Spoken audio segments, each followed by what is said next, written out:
Linda Graham, and I'm an associate professor here at QUT, and my area of research is, as you probably guessed, student engagement.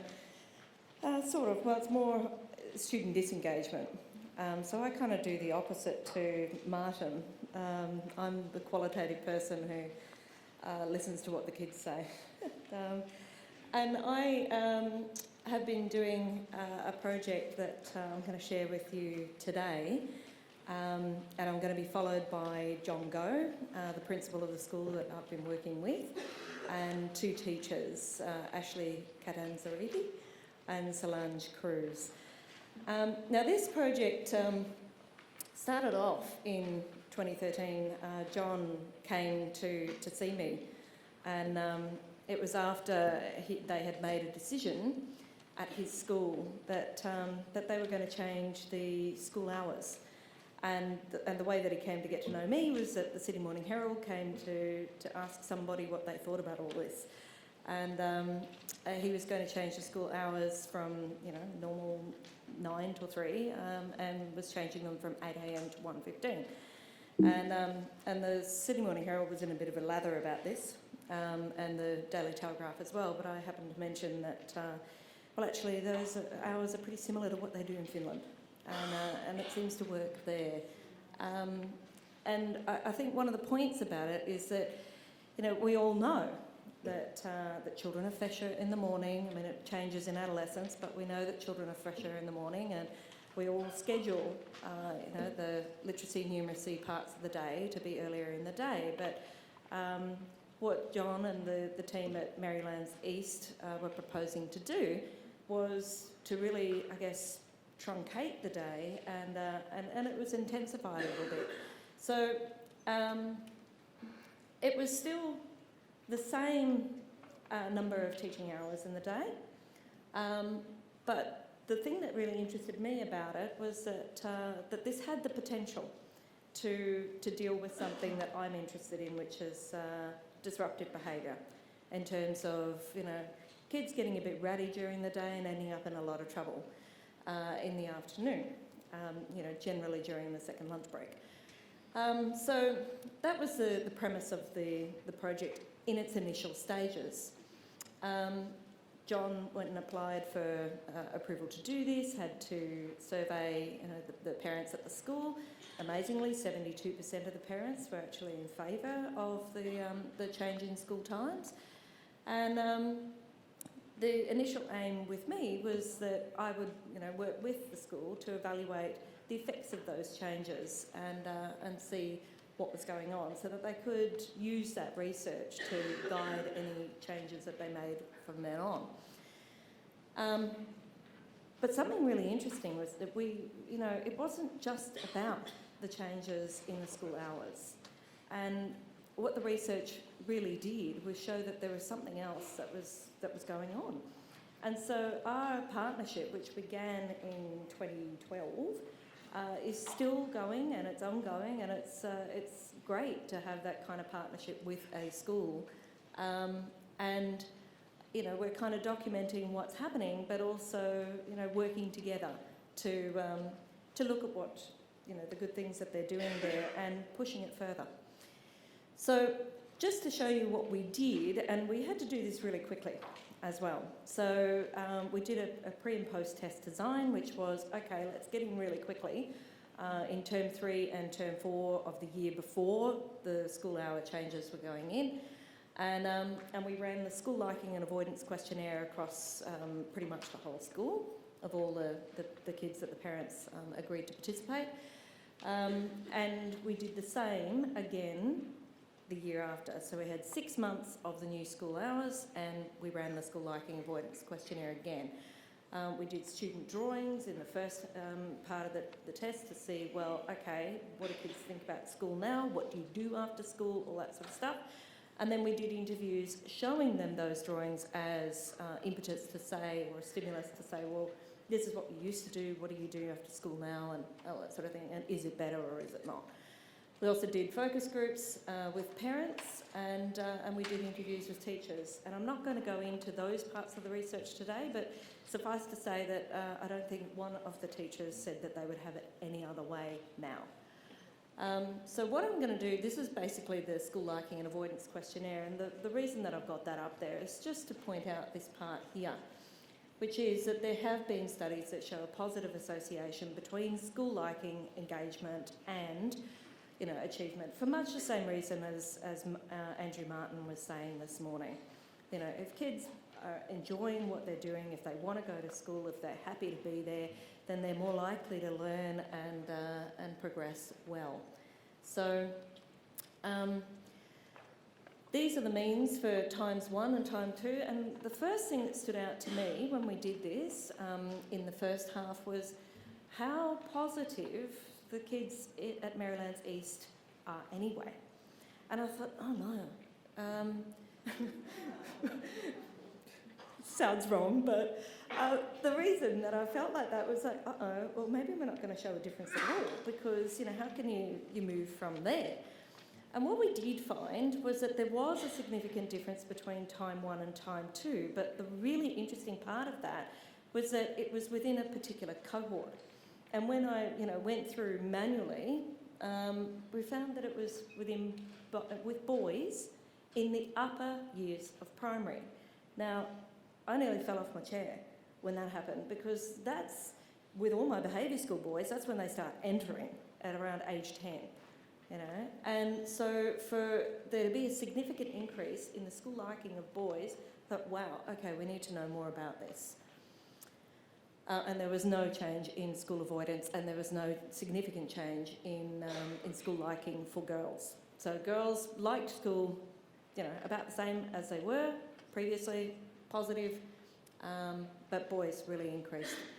So we also did some interviews with the kids and said, things like, do you like school? And there were only 30 kids in the interviews, but they were taken randomly from across different year groups, and you can see that the majority of them said yes.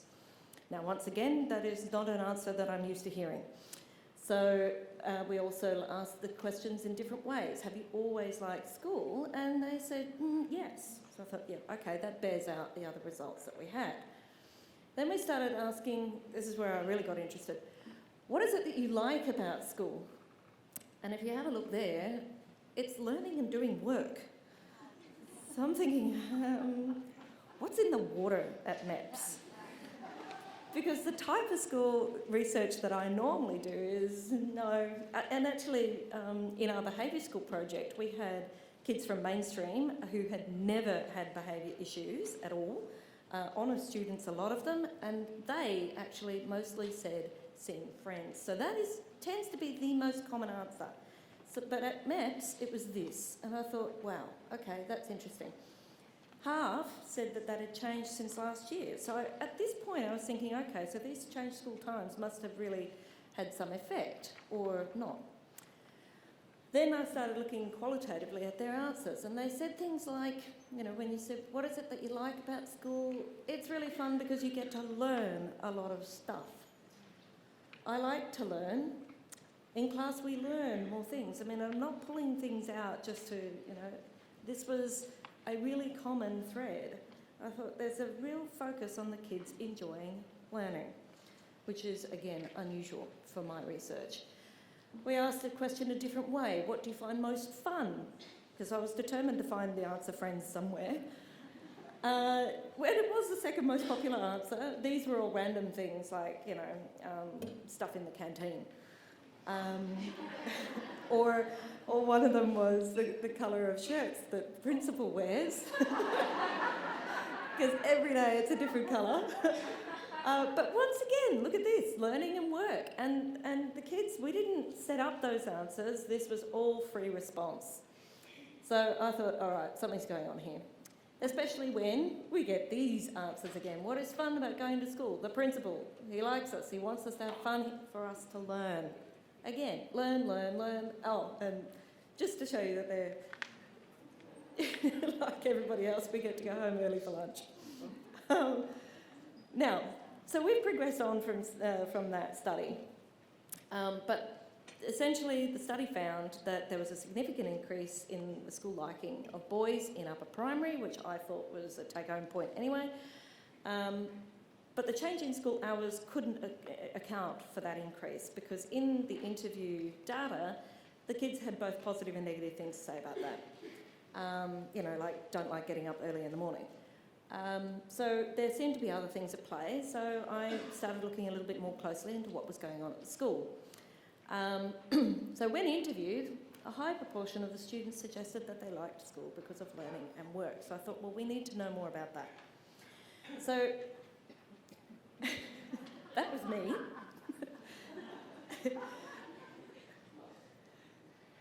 That was the school.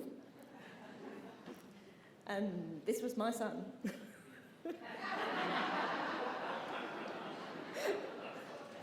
I feel so sorry for my son. I love you. Is he here? Yes, he is. I think we can pretty much take it as granted that MEPs are doing well at student engagement. And I really wanted to know why. And I was especially interested because I kept thinking to myself, you know, this is an inner city school. Well, it's not inner city, but it's in a disadvantaged area, 90% non-English speaking background. You know, this wasn't a wealthy school. And I was really keen to learn, well, okay, so what are the principles that are happening here? And can they be replicated somewhere like the feeder schools to my behaviour schools? That's what I would really love to see. And the work that we're doing now together is we're unpacking this idea of engagement a little bit more. And I wanted to share that with you today because one of the things that we've been talking about is, does kids being engaged necessarily lead to learning? So some of the questions that we're asking is, well, what type of engagement, because there's more than one, what is making MEPS students engage? And is that engagement necessarily going to lead to improved academic outcomes? Or, you know, because there's a lot of criticism out there about, what was the latest thing, kumbaya education? And I can see how what is happening, you know, these innovations around Australia, how they could be characterised in that way by people who don't necessarily know what's going on inside the school. And the last one was, how can we build on these successes to further drive higher order learning? So you can see that there is some dovetail between why I got Andrew here and the kind of work that I do and what I'm interested in. So these were some of the reflective questions that we've had a staff development day. We've been talking and tweeting about these things. And because one of the things that I was concerned about is that, you know, is it possible for students to be engaged but to not really learn? You know, and how do we tell? Is it possible for students to learn something, but for that learning to not be as valuable as it could otherwise be? I mean, I'm not interested in kids just learning something. And my poor son will tell you that whenever there's an opportunity at home for him to learn something really important, we're in there. And he hates it. But, so how can we tell, and, you know, what makes the difference?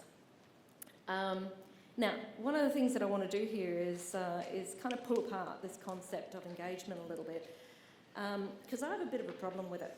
And the reason that I have a problem with it is because I don't like how it can, not always, but it can individualise. And it can become all about the student. And it's all about what they do or think or feel, or, you know, what background they have, or, you know, and if you have a look at the attributes here, motivation, interest, determination, perseverance, blah, blah, blah, all of them are intrinsic to the student. So what that can do is play into assumptions about, well, you know, some have got it and some don't. And where my area comes in is with the ones who, you know, are perceived to not be engaged or not be motivated or whatever. So it has the potential to privilege some students and problematise others, but it also, I think, if not handled correctly, neglects the really key role played by curriculum and pedagogy. And I don't know who has seen this. There's a copy of it in your handouts, but so I can't fit the whole lot on here. But when I first saw this, I got so cranky. And the reason that I did was because here we have this classic dichotomy being set up and, constructing two different types of students. We have the wonderful engaged ones over here, and then we have, the fidgety, distractible, staring out the window types over there. And this is purely focused on behavioural engagement. This is about things that you can see. And then it sets up this kind of hierarchy of good students and not so good students. But for me, when you have a look at that handout a little bit later on, you can see, where's the teacher and where's the curriculum? There's an assumption behind that fantastic infographic, which looks really good, but I find really problematic. Because, here we go, it says, this is a concept that I say tends to individualise by focusing on the academic responses of students, leaving what they're being asked to do and how they're being taught largely unexamined. So it places the onus on the student.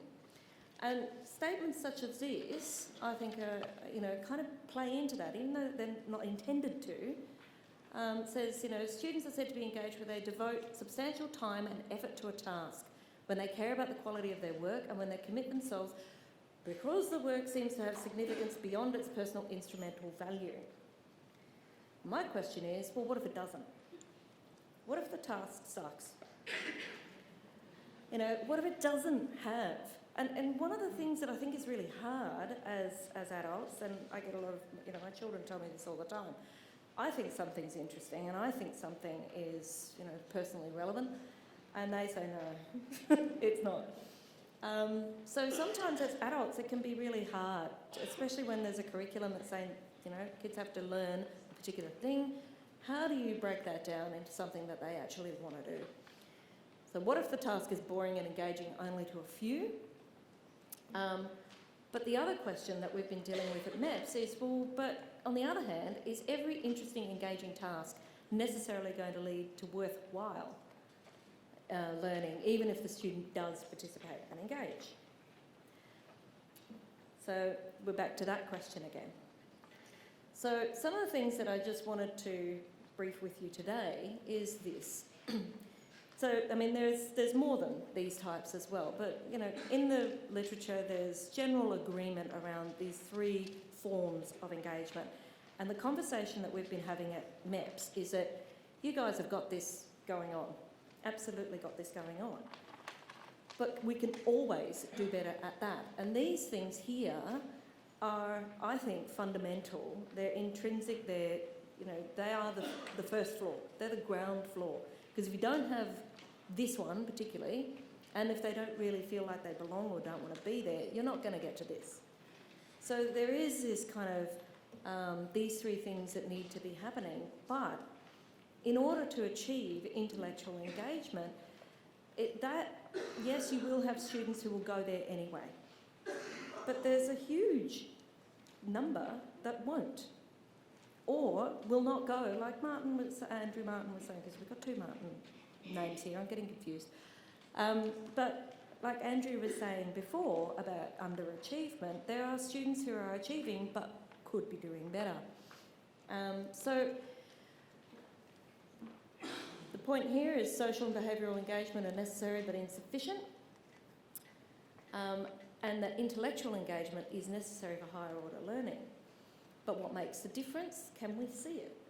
And when I ask teachers about engagement and whether a kid is engaged, they always point to behavioural. There was, he's on task and he's not bothering anybody else, so he's engaged. And that's not necessarily the case all the time. There's some great research by Rosemary Tannock in the area of ADHD, which actually, talks about, those sort of disruptive kids can actually be, really learning. It's the inattentive ones that you have to worry about. Can we tell that students are intellectually engaged because they're getting the right answer? Not necessarily. Are all children equally curious? I think we can definitely say no, or not necessarily about the same things. And will some children reach a third floor easily, but others seldom get past the first floor without direction? And I think that's definitely true. So, my question here today is who and what makes the difference between social and behavioural engagement and intellectual and higher order learning? Because you can have some fantastic things going on in that classroom, but you still may not reach that. And that, is, at the end of the day, is the end game. So our work at the moment is informed by these questions. So what makes MEPS students engage? Is it what they're learning? Is it the way that the curriculum is developed and the way that the learning experiences have been put together by the teachers? And I'm going to queer myself here, but I think it's a combination of all of these things. And is it where they're learning? So John is going to come up in a second and talk about the learning spaces and some of the things that they've been doing at MEPS. And is it how they're learning? Is it the use of ICTs? Is it the use of pedagogy, passion-based learning, problem-based learning? And is it because of the collaborative teaching that's happening between these teachers and the buy-in from the teachers? Because that's incredible as well. So these are the things that we're working on at the moment, and I'd like to invite John up. I'd like to invite John up here to talk about some of the stuff that they've been doing at MEPS. Thanks.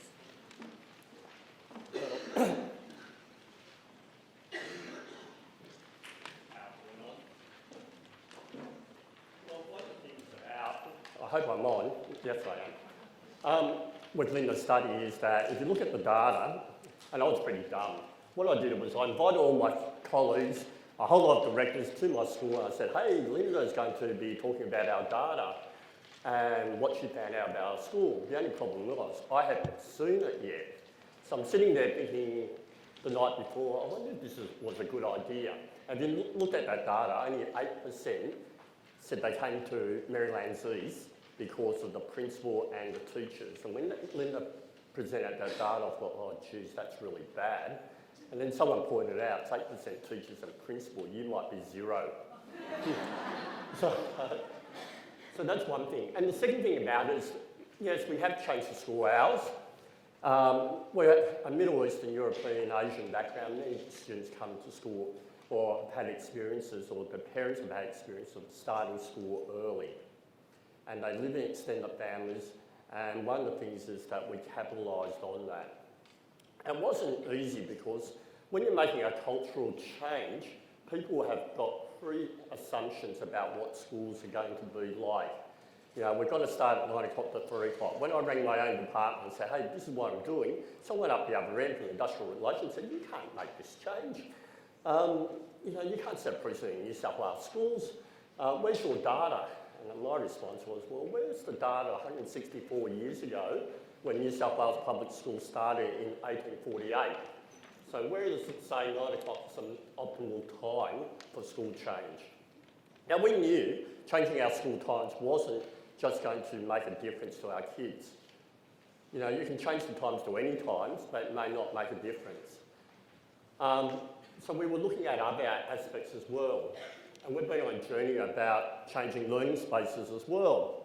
We're looking at industry and what's happening in industry. You go to Macquarie Bank in Sydney, Commonwealth Bank, go to Microsoft, Google, you go to even coffee shops. The best coffee shops have choice of seating, Wi-Fi, different venues. I mean, after all, we're in this venue here. Why aren't we holding this venue at your school if learning spaces isn't really that important? So the other aspect is the universities are doing this. You only need to go over to the building over there, the engineering building, and I hope you do go over there, and you can see the cube and the interaction that people are having. I was over there this morning playing games, getting warmed up on Xbox over there and a few other things to get my brain. In walks all these boys with peer tutors, and they're playing around doing chemistry over there. And the engagement was quite high on what I was seeing. So a bit of learning space must have something to do with it. So we've been knocking down walls and looking at the furnishings. And another pre-assumption was that every child's got to sit at a table and a chair to be engaged. And we thought, well, let's test that. And quite often we don't test things. We make assumptions and we make beliefs and they become artefacts. That is something that we hold on to for quite a long period of time because we believe it's right, but we've never ever tested it. We've never tested school hours, we've never tested learning spaces, we've never tested pedagogy. So we've looked at different spaces. And you can look at industry research from outside. So the table below, where this teacher's sitting down below, it's kind of a half donut shape. Think about where you might see that. Now, I'm an Asian background. I don't want to stereotype, but Asian background, where would you see that? Casinos, poker tables. Think about it. They can't be wrong. They've done my research for me. We use that. So, again, think about looking at industry. Space to communicate. Space to follow passions. But in order to do that, if I ask you to collaborate now, so I say to you people sitting at the front, can you collaborate with the people at the back, and you go over there, you would have to dive over all these tables and chairs, all these seats to get there. And when you get there, you'll probably be sitting on the floor, climbing on top of each other, and that's what many of our classrooms are like, where you can't collaborate, you can't design, people can't move around. And when you've got devices and you've got charge up or you want to talk to someone, what tends to happen, we think, if everyone doesn't have a table and chair, classroom management's going to go crazy. But it's actually the other way around. It's actually the other way around. Because people can actually get up and walk over there and talk quietly to someone, not yell across the room. Space to explore, using technology, the different things to explore. You don't need, in some areas, and I scared the hell out of maths teachers when I talk to maths teachers, because I show them things like, see this? You know, I can do algebra on my phone. There's an app called Photo Maths. You got your textbook, and up comes all the answers and all the problems. You know, you don't need that. Well, I can get onto Khan Academy and pull things out. Trigonometry is exactly the same. There's an app called Plan iMeter. You can just superimpose on a Google map and find the perimeter and area of whatever you want to look at. So you can explore with technology. You can design and problem solve, but you can't do that in a very traditional classroom. It just doesn't work. So hence, that's why we've been knocking walls down. So we can have big groups like this, where we put 86 children in one space, or we can go into very small spaces. We can design with 3D printers. You know, quite often, our children are Middle Eastern, European, Asian backgrounds. A lot of our children are refugees. They're catching up in English. And what we've been able to show is students can do a lot more and letting their English catch up along the way if we get them to design and self-regulate their learning. We heard earlier about students setting their own goals. And in many ways we do that at Merrylands East by looking at learning intentions. We can do global chats with people. So the person up the side, that's the principal of Newtown High School. Newtown's the feeder school for, the high school for Sandy Hook. If you remember what happened with Sandy Hook.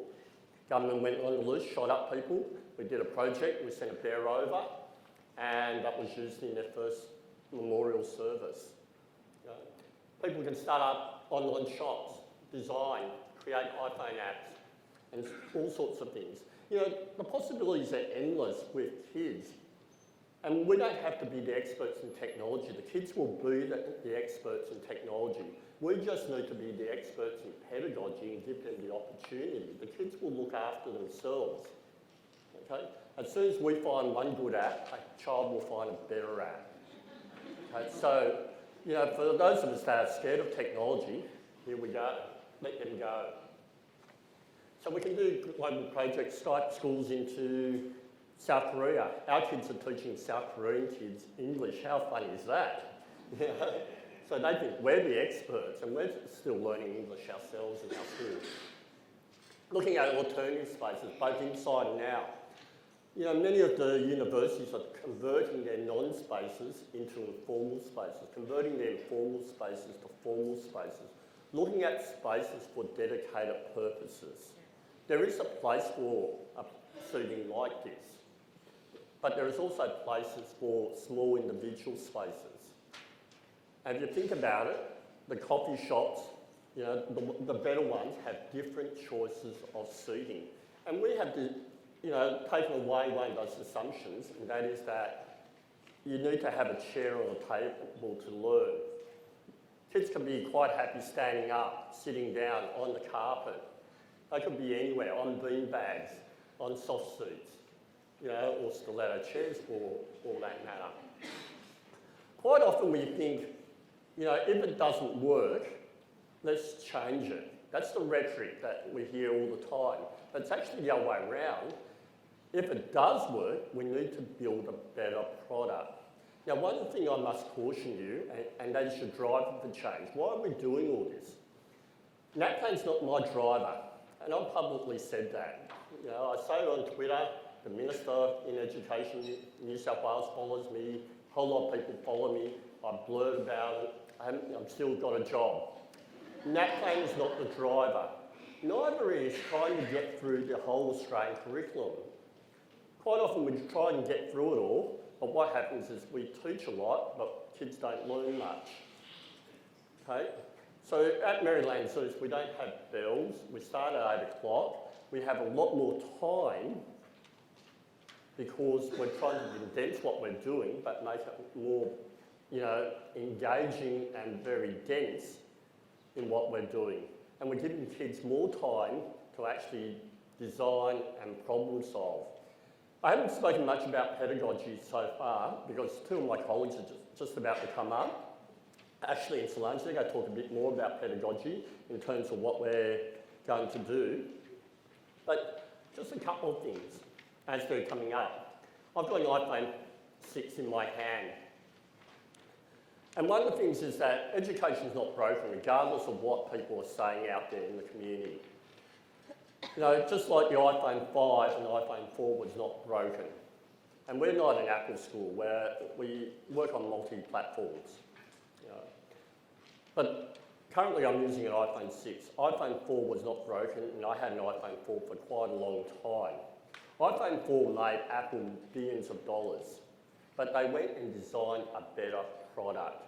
And that's what we need to do. We need to think about how we can always design a better product for our students. And how you make that cultural change with teachers is getting people to buy in. If this wasn't a good product, people would not buy in. So by changing our school hours, apart from all the behaviour changes and everything else that's taken place, you know, we've made a cultural shift in our staff. And you know you've got that cultural shift when staff can put on at 11 o'clock a roast and then sit at a table at 1:15, knowing full well they don't have to go out on the playground duty and sort out all the mess and sit over a table, break bread and talk about learning. So in many ways, we've made many changes at Merrylands East. But I also need to caution, don't build Merrylands East, build the context that you're in, because your students will be different, the buildings will be different, the staff will be different. But what you may be able to look at in terms of what you're doing in your own schools is what really needs to take place to drive 21st century learning. And just one resource I'll finish off, have a look at the itlresearch.com material, because in there we'll give you some rubrics, itl.research, or itlresearch.com. It's worked by Microsoft, and I did some work with Microsoft as partners in Learning School, and we use that as the basis of some of the things we do at Merrylands East. Thank you.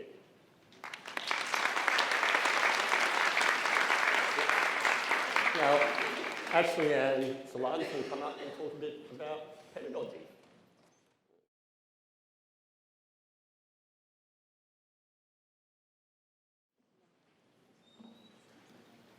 Okay, thank you. So I'm Ashleigh Catanzariti, I'm one of the assistant principals at Merrylands East, and I team teach on a Year 2 class, so 50 students in one of our open learning spaces. Yeah, and I'm Solange Cruz. I teach in stage 3. There's 3 classes combined, so we have 3 teachers and 90 students. We're just going to show you a quick clip that gives you a bit of a glimpse into Merrylands East. And we'll tell you a little bit about technology and its way that we use it in our school.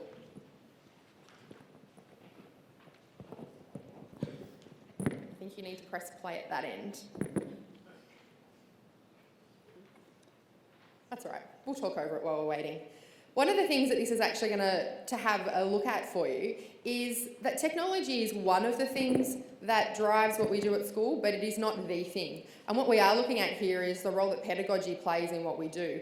And the title of our presentation is looking at those 3 Ps: play, passion, and project-based learning. And the real importance that the 3 of those things take together and what that actually does to drive what we do in our school. And as John said, the learning spaces are crucial to that. And without the learning spaces that we have and the voice and choice that our students have, that they have in those learning spaces, nothing works together. So it all has to play to become one part. Might work now. To make learning meaningful and engaging, we learn through projects from Year 1 to Year 6. PBL provides us with an opportunity to learn together in teams and develop new skills. We use a range of technologies at our school, from laptops to iPads. We don't all have access to our own devices at home, but it doesn't matter because from kindergarten to Year 6 we use them every day. Our Year 1 and Year 2 students even have their own extra laptops. I reckon they are pretty cool. We love using them every day to make, create, and demonstrate our learning. Would you believe Velden from Year 5 actually helped set up the makeable printer after speaking to IT down in Melbourne because his teachers could not understand what the guy was telling him to do. This is just one way that teachers learn from us, the students. Velden occasionally runs a Google SketchUp workshop for students in other grades, so they can create something to print using the 3D printer. We love learning from each other and sharing our skills. To make learning meaningful and engaging, we learn through projects from Year 1 to Year 6. PBL provides us with... You can stop it now. Fabulous. Great. As you can see, the technology is about empowering the students. It is one of those tools, just like they were saying earlier, it's not about empowering us, it's about empowering our students. So we're going to have a look at project-based learning as one of those tools that we use and that pedagogy that really does drive from Year 1 to Year 6. There are 3 different areas that Solange is going to talk about that are really key when we're doing our projects. Okay. So, as you can see on the picture, actually, the ones at the top is a project we did in Stage 3 on Australian history. And in Australian history, some of the things the kids had to learn were the significant events that happened in Australian history since the time of Federation. And that wasn't much fun. To talk about, Aboriginal land rights and women votes and things like that. And I thought, how can I make it fun? And I was reading Teach Like a Pirate. It's a good girl. And I saw I was looking at the different hooks, and one of them was the Picasso hook. And we thought, why not? And so I encouraged the kids to actually look at different events in Australian history and see how they could represent it through art. And that actually became very like the motivator. And the question was that, how can we represent a significant event in Australian history from the time of Federation through art? And so they spent 7 weeks last term just researching and collecting their evidence and their data. And then the last 3 weeks, I'm not very good with that, so I asked another teacher to swap places with me, and she came and did a lot of art stuff with them because she had a postgraduate degree on art.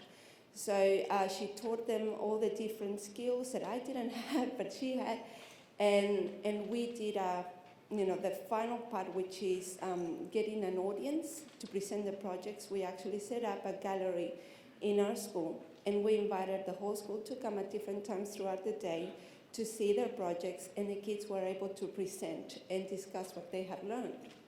Many of the parents also came because the kids went home and said, I want you to see what I've done. And even the ladies at the canteen, they came out with their cameras and they were taking photos of the kids presenting. And that's the power of project-based learning.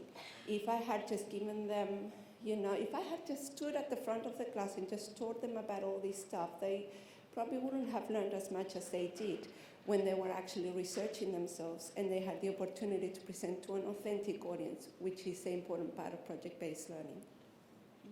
And through that, those 3 areas of 21st century skills, the general capabilities that are part of our syllabus documents, and the cross-curricular priorities, they actually take precedent over the key learning, because the key learning happens through a project. And the kids are engaged with each other and they're covering all those different areas because they want to be there and they want to learn. And they're the ones that are driving the project, not us. And that's a really crucial part of project-based learning.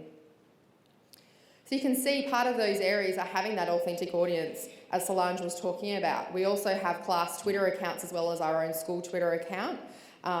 We present to each other, we present to people overseas. Like John was saying earlier, some of us have buddy classes that we video conference with overseas. We always have a project wall, so the learning's accumulated and in that area. And you'll see there are bits of technology flitted and flooded through here, but technology is not the main part. It is embedded in what we do, rather than us finding where can we integrate it. Creativity is really a necessary skill that we are trying to develop in our students. Creativity, whether it be through using paper or pen or cardboard, or whether it be through using Minecraft. We find it's a really important skill because it's going to help our students as they move into the future and they become those beyond learners now, but actually in that environment and in that workforce. A public audience, like we said, through Twitter, whether it be some of our kids made some storybooks and are sending them overseas to orphanages, or whether it just be with the people within their smaller environment, public audience is a really key part of that project. And without that, a project wouldn't stand. Experts, we pull people in to try and be experts as part of projects as well. So you can see we get people from local government. We've had authors come in and talk to our students. We've also been doing service learning, so the kids actually have a purpose and they're doing it for other people, whether it be fundraising or whether it be something else. The kids are actually driven by that helping of one another. So we're going to move now into passion-based learning, which is the second part of a lot of what we do, and also integrated within that is play-based learning. Okay. So passion-based learning is individualized learning, and the children don't know they're learning, but they actually are. So they come up with their own projects, and we help them in the process of, developing the skills that you can see actually on the board, on the screen, sorry. And these are the 21st century skills. So this is the ITL research that John was talking about: creativity, collaboration, self-regulation, the use of ICT for learning, and so on. And the whole idea is that children can be creative in a safe environment, and they can take risks. And I think that's a major thing we have seen at school. We get a lot of visitors, and a lot of people ask the same question, which is, how do you cater for students with special learning needs? And my answer is always the same: this is actually for them. They are the ones who thrive in this environment. And this is how we personalise that approach. So we've actually set up what's called Adventure Time kindergarten to year 6 at our school, and there are 4 different zones: the M, E, P and S, and as you can probably guess, that stands for Merrylands East Public School.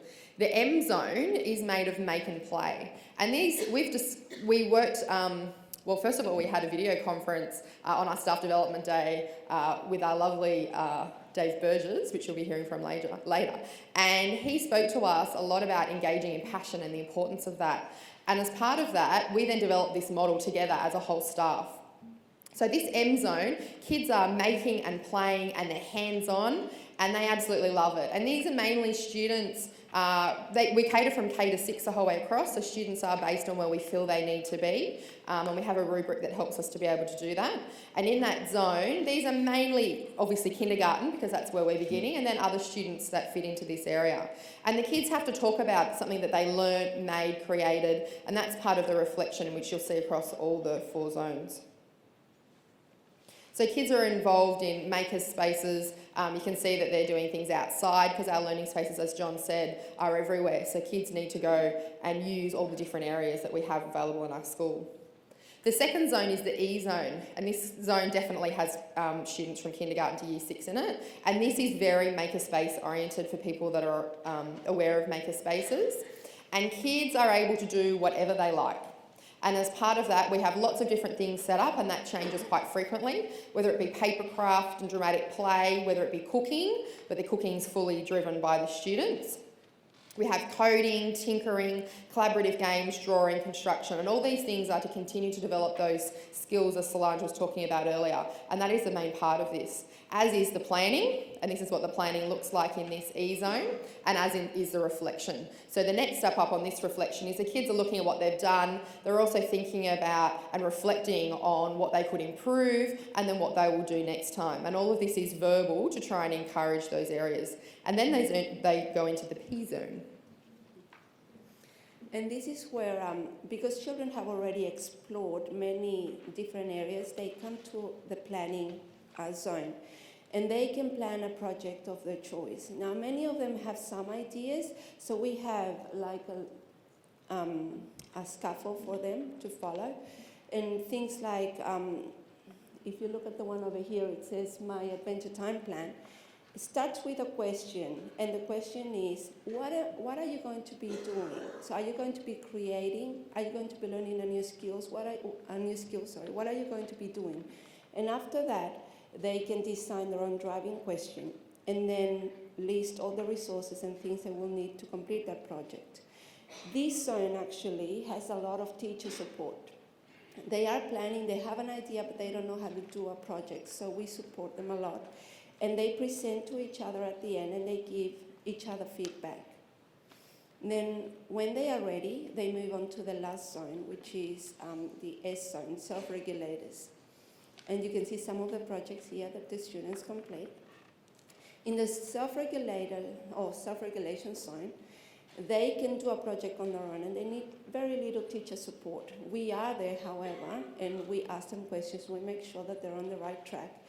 They complete reflections at the end of every session, and we always ask them to start with stating the driving question, because we think that it's important for them to go back to the driving question and think, okay, what was I supposed to be completing, or what was I supposed to be doing in this project?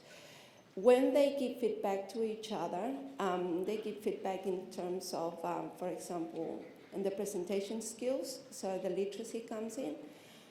Also, how well they organize their project, and if they met the requirements of the project. And the best to give feedback are the kids themselves. If we give them feedback, they don't actually listen to us, but they listen to each other. And kids are really honest. And I don't know, they take it from each other, they don't take it from us. And what they do with that feedback, they put it back in their books, so when they do the next project, they can actually use that feedback to improve the next project. So it's really interesting. Some of the things they do, it's not always technology. We do have kids who want to use the 3D printer, and we have kids who create animations and so on. But we also have girls, we have a group of girls, and actually some boys as well, who are doing knitting because they wanted to learn how to knit.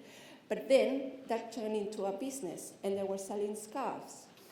And I went because I wanted one, and they said, it's $2, miss.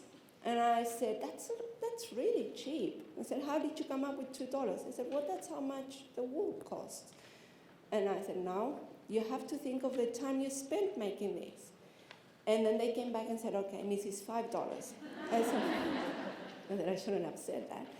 And anyway, and I said, well, are you charging everyone $5? I said, no, just teachers. And I said, that's not fair. I was complaining, so I was put the last on the list, and I don't have my scarf. There you go.